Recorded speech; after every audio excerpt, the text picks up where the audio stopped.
అమలాపురం వస్తే సొంత ఇంటికి వచ్చినట్టుంటుంది.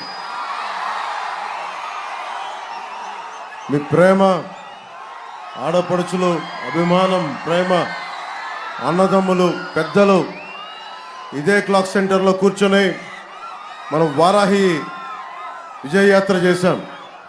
ఆ రోజు చెప్పాను, వైసీపీ వ్యతిరేక ఓటును చీలనివ్వను అంటానికి కారణం, బాబు నేను కనిపించాలా వద్దా? నేను నోటీస్ చేశాను. Thank you. మన కోనసీమ పచ్చడి సీమ, కొబ్బరి సీమ ఇది.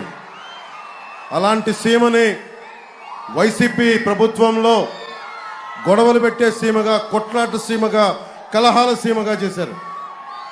ఆ రోజున నేను బయటకు వచ్చి మన అమలాపురంలో గొడవలు పెట్టడానికి వైసీపీ ప్రభుత్వం చేస్తూ ఉంటే బయటకు వచ్చి ఒకటే చెప్పాను, కోనసీమని, అమలాపురాన్ని చిచ్చు పెడితే సహించలేదు. అన్ని కులాలు బాగుండాలి, ఏ కులాల మధ్య విభేదాలు సృష్టించకూడదు.